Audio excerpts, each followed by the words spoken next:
Hello friends, question number next कहना चाह रहा है कि a sequence is bounded if and only if there exist M belong to N, L belongs to R and a greater than zero such that S N minus L less than a for all N greater than और equal to M.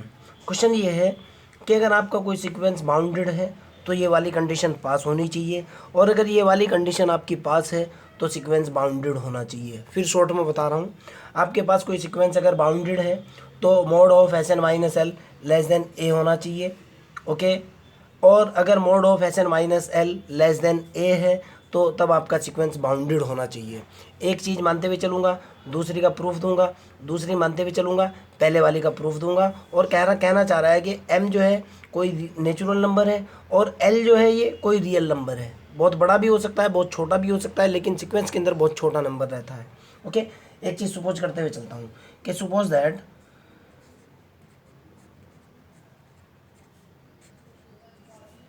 क्या suppose किया मैंने भाई, suppose that sequence s N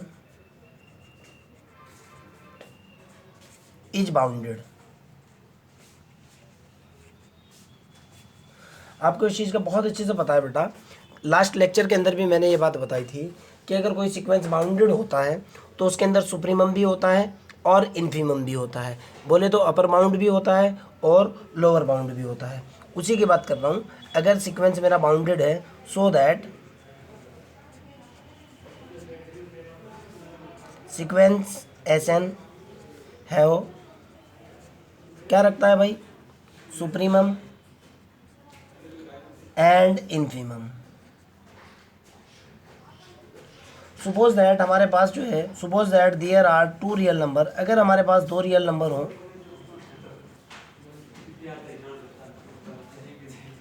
बेटे please बगैर बातचीत के आ जाओ ऊपर। अगर हमारे पास कोई दो रियल नंबर हो, कोई भी दो रियल नंबर हो, सपोज दैट पहले वाला K1 है और दूसरे वाला सपोज दैट K2 है, तो हमको दे रखा है कि सीक्वेंस बाउंडेड है, ओके। हमारे पास जो है एक पहला नंबर K1 है, दूसरे वाला K2 है। अगर K1 को मैं सुप्रीमम मान लूँ या K1 को मैं इन्फीमम मान लूँ और K2 को मैं सुप्रीमम मान लूँ, इसके अकॉर्डिंग मानना हूँ जो बुक के अंदर लिखा हुआ है।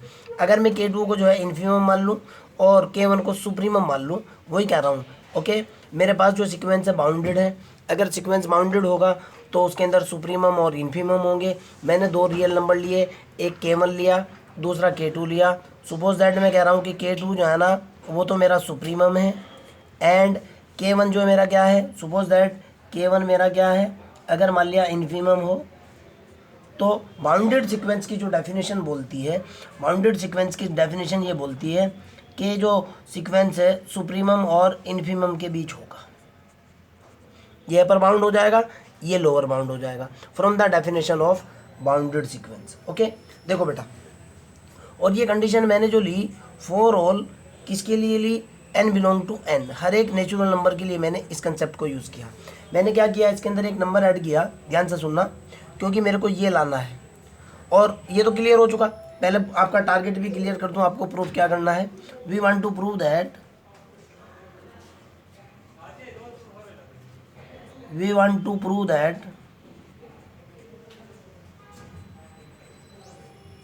प्रूफ क्या करना है आपको, mod of S N minus L less than epsilon, sorry less than a for all जब जब एन ग्रेटर देन और इक्वल टू एम है, ओके। नाउ ये वाली जो इक्वेशन है मेरे पास, जो बाउंडेड सीक्वेंस की कंडीशन है, अब मैं फिर से इसका यूज़ कर रहा हूँ। नाउ जो मेरे पास बाउंडेड सीक्वेंस की कंडीशन है कि K1 less than s n less than K2। आपको भी पता है बेटा, इसके अंदर मैं कोई भी नंबर जोड़ सकता हूँ और कोई भी नंबर घटा सकता हूँ। मैंने वही किया, मैंने इसके अंदर जो है इसके अकॉर्डिंग लाना है, मेरे को एल लाना है। यहाँ पे यहाँ देखो आप, मेरे को लाना है एस एन माइनस के एल, ओके। ये नंबर मेरे को फाइंड आउट करना है कि क्या है, किस तरीके से है। तो उसी के अकॉर्डिंग मैंने जो है ना इसके अंदर एक नंबर ऐड किया और एक नंबर मैंने इसके अंदर घटाया। क्या घटाया, मैंने घटाया कि K1 माइनस जो सुप्रीमम और इन्फीमम का डिफरेंस है वो घटा दिया, K1 प्लस के K2 डिवाइडेड बाई 2, ओके। आप चाहो तो दूसरा भी घटा सकते हो, doesn't matter. Less than s N.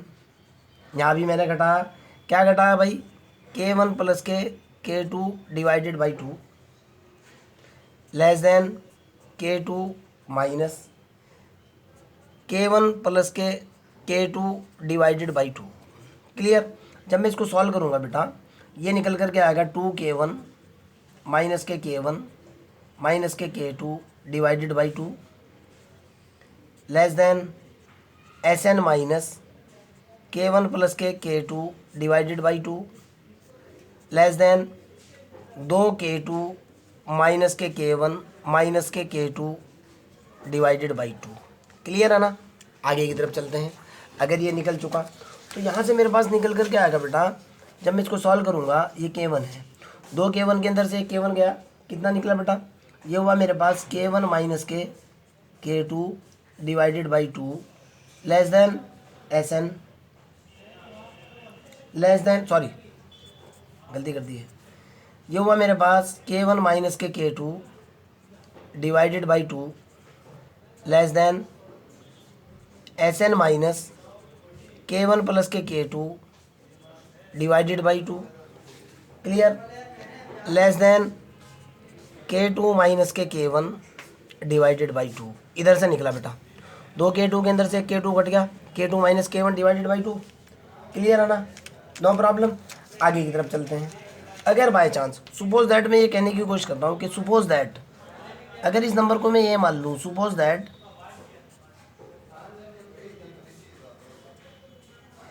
This number is my a, ध्यान से देखना है बेटा, ओके, K1 माइनस के K2 upon 2, suppose that this is equal to a, and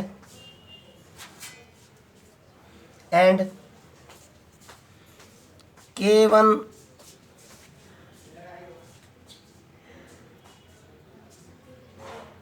plus के K2 divided by 2 is equal to l. Then अब इसको देखो बेटा, ये क्या हो जाएगा भाई, मैं कह रहा हूँ कि ये हो जाएगा मेरे पास, इसको माइनस के ए मान लो आप, और भी आसान हो जाएगा आपका। और तो जाहिर सी बात है, अगर ए की बात करूँगा, ए बराबर मेरे पास कितना निकल करके आएगा, यहाँ से माइनस कॉमन लेने के बाद ए बराबर हो जाएगा बेटा K2 माइनस के K1 डिवाइडेड बाई 2। आप चाहो तो उल्टा भी मान सकते हो, डजेंट मैटर, लेकिन मैंने आपके फ़ायदे के लिए जो है इसको दूसरे तरीके से मान लिया। तो आपका क्वेश्चन कितना निकला, ध्यान से देखना है बेटा, K2 minus K1 divided by 2 तो ए क्या हुआ, K1 माइनस के K2 डिवाइडेड बाई 2 माइनस के ए हुआ, ये हुआ माइनस के ए लेस देन Sn माइनस के, इसको आपने L मान लिया, लेस देन कितना हुआ, ए क्या हुआ ना, for all n belongs to n के लिए, n बिलोंग्स टू n के लिए। आपको पता है कि मोड की प्रॉपर्टीज़ है, इसको ऐसे भी लिखा जा सकता है बेटा, मोड ऑफ Sn माइनस के L लेस देन a। अब आपके माइंड के अंदर ये क्वेश्चन पैदा होगा कि सर आपने यहाँ पे जो है ये K1 प्लस के K2 डिवाइडेड बाई 2 क्यों लिया। दिस इज़ द पॉइंट बेटा, जब कोई हमारे पास कोई सीक्वेंस जो बाउंडेड होता है, आपको इस चीज़ का पता है कि अगर कोई सीक्वेंस बाउंडेड सीक्वेंस है तो बाउंडेड सीक्वेंस के अंदर दो चीज़ें होती है, एक सुप्रीमम होता है, एक इन्फीमम होता है। ओके, हम बाउंडेड सीक्वेंस के लिए जो सुप्रीमम और इन्फीमम है उनकी जो मिड वैल्यू होती है या उनका जोड़ होता है, जो उनका घटाव होता है, उसके ऊपर काम करते हैं। ओके, इसी वजह से मैंने K1 प्लस के K2 डिवाइडेड बाई 2 माइनस किया है। ओके, चाहता मैं कुछ और भी माइनस कर सकता था, लेकिन यहाँ मेरा सीक्वेंस बाउंडेड होने की वजह से, क्वेश्चन के अंदर साफ साफ दे रखा है, बाउंडेड होने की वजह से, सुप्रीमम और इन्फीमम होने की वजह से जो उसका रेंज है, जो दोनों का K1 प्लस के K2 है डिवाइडेड बाई 2, यानी इनके मिड पॉइंट के ऊपर मैंने काम किया। ओके, मिड पॉइंट के ऊपर मैंने कंडीशन चेक की, और आप ऐसे मिड पॉइंट के ऊपर बाउंडेड सीक्वेंस के अंदर ऐसे मिड पॉइंट के ऊपर आप कर सकते हो। Okay, from the concept of sequence की कंसेप्ट के अकॉर्डिंग, अदरवाइज नहीं हो सकता। ओके, तो यहाँ से मेरे पास कितना निकल गया बेटा, क्लियर, यही मेरे को प्रूफ करना था।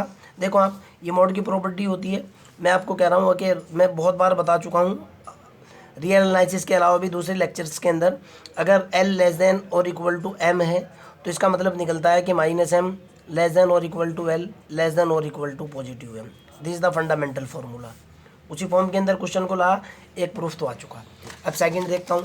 अब मैं ये मानते हुए चलूँगा कि अगर ये सिचुएशन है तो मेरा सीक्वेंस बाउंडेड है। नाउ क्या मानते हुए चलूँगा भाई, क्वेश्चन देखो अब आप, मैं मानते हुए चलूंगा कि सपोज दैट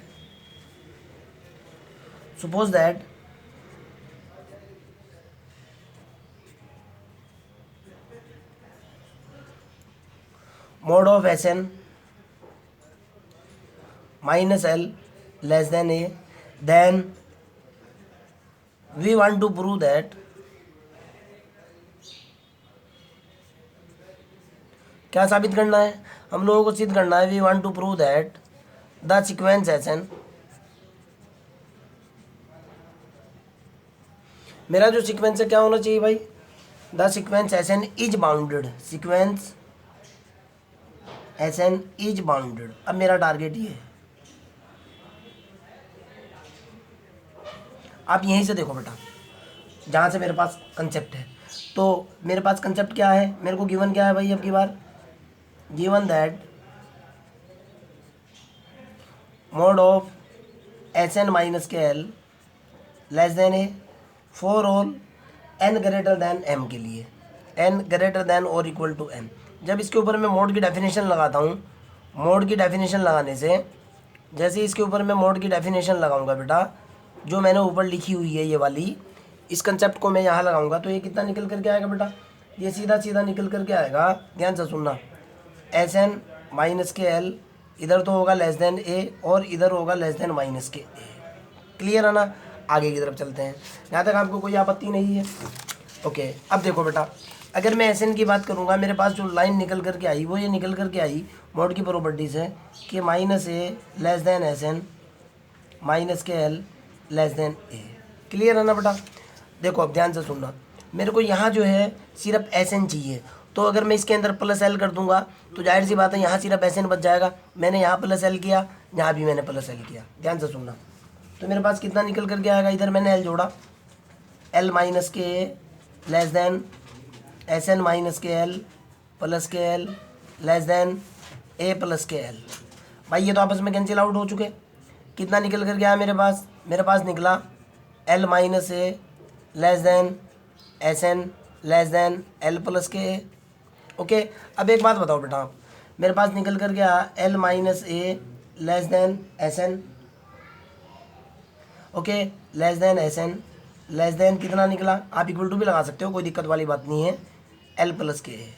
आपके पास बाउंडेड सीक्वेंस की जो डेफिनेशन थी बेटा, मैंने आपको बोला था कि अगर आपका कोई सीक्वेंस बाउंडेड है तो उसके अंदर जो Sn के लेफ्ट साइड में होती है वो इन्फीमम होता है, जो राइट साइड में होता है वो सुप्रीमम होता है। ये बाउंडेड सीक्वेंस की कंडीशन होती है। देखो अब आप भाई, मेरे पास सीक्वेंस की कंडीशन तो ये निकल चुकी, तो जाहिर सी बात है ये तो मेरे पास कितना हो जाएगा, इन्फीमम हो जाएगा, ये मेरे पास क्या हो जाएगा, सुप्रीमम हो जाएगा ना। ओके, मैं उसी को कह रहा हूँ, इन्फीमम का मतलब मेरे पास मिनिमम वैल्यू जो होगी बेटा वो कितनी होगी, L माइनस के A, और मैक्स वैल्यू कितनी होगी सुप्रीमम इस सीक्वेंस की, L प्लस के A।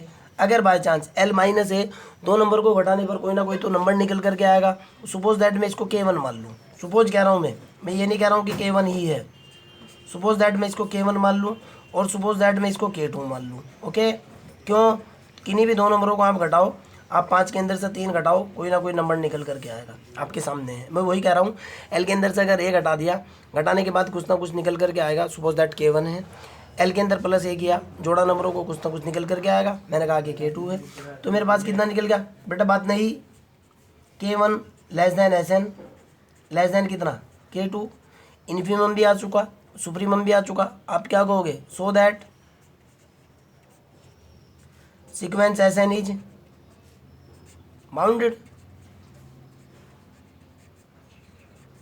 क्लियर, अगर फिर भी आपका कोई डाउट है, कोई प्रॉब्लम है, you can directly ask me.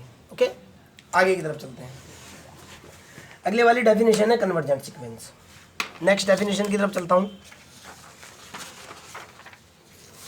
Definition है कन्वर्जेंट सीक्वेंस।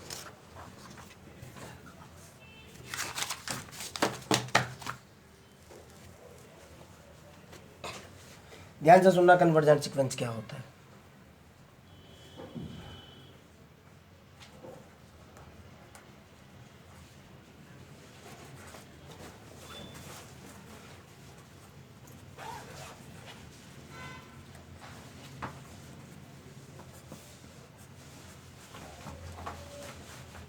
पहले डेफिनेशन दूंगा, उसके बाद आपको एग्जाम्पल दे करके समझाऊंगा मैं। स्टैंडर्ड डेफिनेशन दे रहा हूँ, okay. A sequence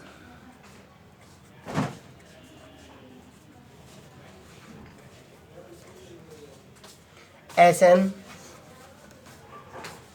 is said to be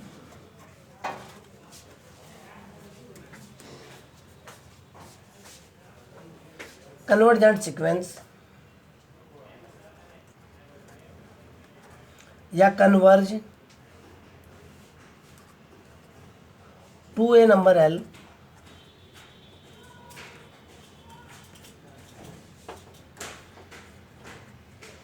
if for a given epsilon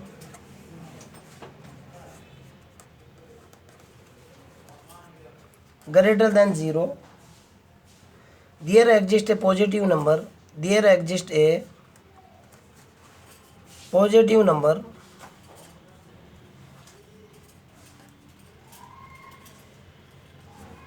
m such that mod of Sn minus L less than epsilon for all n greater than or equal to m। Okay, इसका मतलब ये निकलता है बेटा, ध्यान से सुनना।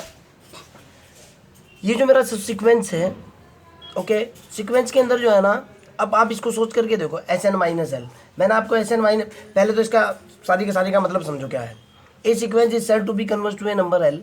कोई सीक्वेंस किसी नंबर एल की तरफ कन्वर्ज हो जाएगी अगर mod of Sn minus L less than epsilon हो, अर्थात जो Sn माइनस एल है वो बहुत छोटी सी क्वांटिटी हो। समझने की कोशिश करना, Sn minus L less than epsilon का मतलब क्या है। इसके दो मतलब निकलते हैं बेटा। पहले आपको एग्जाम्पल दे करके समझाने की कोशिश करूंगा मैं। अगर मान लिया जाए मेरे पास एक सीक्वेंस Sn है, समझने की कोशिश करना, Sn इज इक्वल टू मैंने लिया कितना, 1/n ले लिया। सीक्वेंस मैंने कितना लिया भाई, 1/n लिया, और मैंने कहा कि for all n belong to n। मेरे पास कितना रिजल्ट आना शुरू हुआ बेटा, आपने n की वैल्यू 1 डाली 1 निकला, 2 डाली 1/2 निकला, 3 डाली 1/3 निकला, 4 डाली 1/4 निकला, 5 डाली 1/5 निकला, एंड सो ऑन इन्फिनिटी डालते ही 0 निकल गया। लेकिन एक्चुअल में हुआ क्या, इन्फिनिटी से पहले वैल्यू के इन्फिनिटी से जब आप पहली वैल्यू डालोगे तो 0 के पास पास में बहुत सारी वैल्यूज़ मिलेंगी, आपको बहुत सारी वैल्यूज़ मिलेंगी। आपको दो ऐसी वैल्यूज़ मिल जाएंगी जिनका डिफरेंस बहुत कम होगा। समझो आप, जैसे n टेंडिंग टू इन्फिनिटी, ये 0 है ना, आपको 0 निकला n टेंडिंग टू इन्फिनिटी। लेकिन इन्फिनिटी डालने से पहले यहाँ बहुत छोटी छोटी सी वैल्यूज़ मिल जाएंगी, बहुत छोटी छोटी सी वैल्यूज़ मिल जाएंगी आपको, ओके। मैं उसकी बात कर रहा हूँ। इसके जो पास वाली वैल्यू होगी, दो वैल्यू का जो डिफरेंस होगा वो लेस देन एप्सिलॉन यानी बहुत कम होना चाहिए। पहली बात तो ये। दूसरी बात ये बेटा, कन्वर्ज कैसे कर रहा है, कन्वर्ज टू एल कैसे कर रहा है। मैंने कहा कि मेरे पास सीक्वेंस 1/n है, आपने इसकी वैल्यू डालना शुरू की, वैल्यू डालते रहे। मान लिया ये आपका 1 है, 1 के बाद निकला 1/2, उसके बाद निकला 1/3, एंड सो ऑन। वैल्यू डालते घटती रही। 0 के पास में आपको बहुत सारी वैल्यूज़ मिली, यानी 0 के पास में वैल्यूज़ का एक, ऐसे मान लो कि वैल्यूज़ का एक गुच्छा सा मिला आपको, ओके। लेकिन 0 से ज़्यादा नहीं मिल पाई आपको, 0 से छोटी वैल्यू नहीं मिली। ये 0 है, इसके पास में बहुत सारी वैल्यूज़ मिली, इससे आगे नहीं पहुंच पाए। यानी सारी की सारी वैल्यू अगर वैल्यू सिमटना शुरू हुई है, वैल्यू 1 से सिमटना शुरू हुई है, सिमटती रही।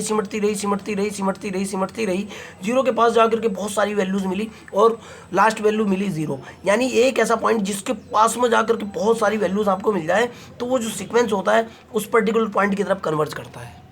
अर्थात ये जो सीक्वेंस है किसकी तरफ कन्वर्ज करेगा, 0 की तरफ कन्वर्ज करेगा, ओके। घटती रही 0 की तरफ कन्वर्ज किया, so that this is convergent sequence. Standard definition भी यही बोल रहा है कि वो जो है ना, ये जो पॉइंट है, जो लास्ट पॉइंट है, वहाँ से अगर मैं कोई पर्टिकुलर वैल्यू लेता हूँ, दोनों का डिफरेंस निकालता हूँ, Sn, ये जो रेंज के अंदर से कोई पर्टिकुलर एलिमेंट लेता हूँ और उसकी लिमिट निकाल करके वैल्यू निकालता हूँ, n को इन्फिनिटी डालने के बाद अगर मैं उसकी वैल्यू निकालने की कोशिश करता हूँ तो जो उसकी जो लास्ट वैल्यू है और उससे पहली वैल्यू, दोनों का डिफरेंस जो है ना बहुत कम होना चाहिए, लेस देन एप्सिलॉन, बहुत छोटा सा हो, 0.00001। वही बताने की कोशिश करता हूँ, दोनों के अंदर डिफरेंस जो होगा ना 0.0000001 होगा। देखो आप, उससे भी छोटा हो जाएगा यार। एक और भी मतलब निकलता है बेटा इसका, मतलब ये है दूसरा मतलब कि आगे की तरफ चलता हूँ, आगे बताऊंगा या यहीं लिख दूंगा। एक और भी मतलब निकलता है बेटा, the sequence converge to L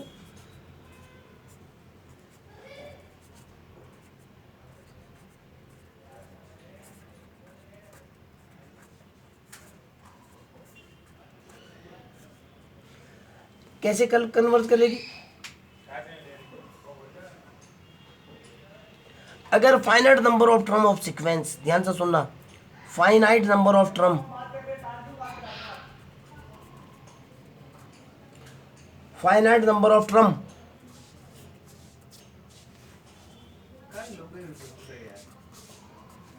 और ये एक्सेप्ट है बेटा, except finite number of term, यानी कुछ पॉइंट्स को छोड़ करके सारे के सारे point, except finite number of term the sequence must लाई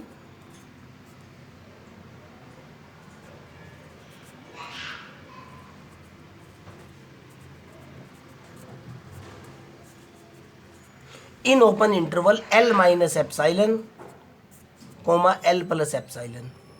ध्यान से सुनना, मतलब ये है बेटा, वो सीक्वेंस जो है कन्वर्जेंट सीक्वेंस हो जाएगी अगर इस सीक्वेंस के कुछ पॉइंट को छोड़ करके, 2 पॉइंट या 4 पॉइंट या 10 पॉइंट या 20 पॉइंट को छोड़ करके, ओके, सारे के सारे पॉइंट अगर इस इंटरवल के अंदर आते हैं। मैंने आपको सीरीज के अंदर भी एक बात बताई थी, अगर आपने मेरी इनफाइनाइट सीरीज के कंसेप्ट पढ़े हो, उसको देखा हो, मैंने ये बोल रखा है उसके अंदर कि बेटा अगर किसी सीरीज़ के 10 स्टेप या 20 स्टेप या 100 स्टेप या 1000 स्टेप छोड़ करके उसके कन्वर्जेंसी को चेक किया जाए तो तब भी सीरीज कन्वर्जेंट ही होती है, और अगर उसकी डाइवर्जेंसी को चेक किया जाए तब भी सीरीज डाइवर्जेंसी होती है।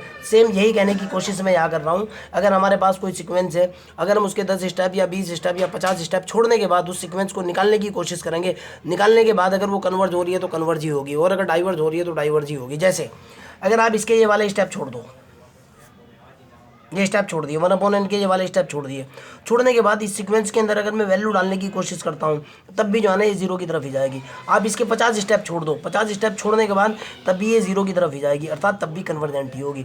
मैं वही कहना चाह रहा हूँ, सीक्वेंस जो है कन्वर्ज टू L होगी except finite number of the point, okay, finite number of point को छोड़ करके सारे के सारे point L minus epsilon L plus epsilon interval, open interval के अंदर होने चाहिए। अब सवाल पैदा ये होता है कि सर L माइनस एप्साइलन और L प्लस एप्साइलन के अंदर ही क्यों होनी चाहिए? आप जरा यहाँ से देखो, मतलब क्या निकलता है, mod of S N minus L का लेस देन एप्साइलन का मतलब ये निकलता है कि जो एस एन है ना बेटा, ये लाई होना चाहिए किसके अंदर, एल प्लस एप्साइलन से एल माइनस एप्साइलन के बीच होना चाहिए। देखो हम आप एल प्लस एप्साइलन से एल माइनस एप्साइलन के बीच होना चाहिए। अब 1/n को देखो बेटा, आप 1/n के अंदर क्या हो रहा है, ऐसे वैल्यूज़ तो निकल रही है लेकिन 0 के पास में बहुत सारी वैल्यूज़ निकल रही है, 0 के पास में बहुत सारी वैल्यूज़ निकल रही है।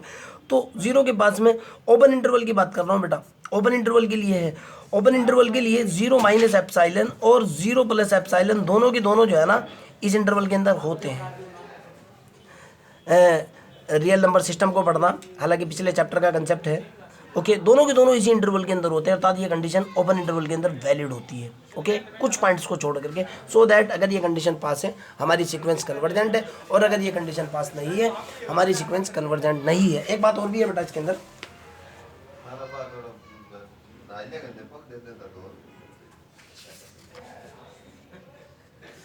ओके, और मैं कह रहा हूँ कि except finite number of term, यानी इसके अंदर जो है ना बहुत सारे टर्म जो ऐसे होंगे जो इससे बाहर होंगे, ओके, बस यही है। इसके अंदर बहुत सारे स्टेप्स ऐसे होंगे, बहुत सारे टर्म्स ऐसे होंगे जो इससे बाहर होंगे, लेकिन उसके बाद भी ये कन्वर्स करेगी। Okay, bye.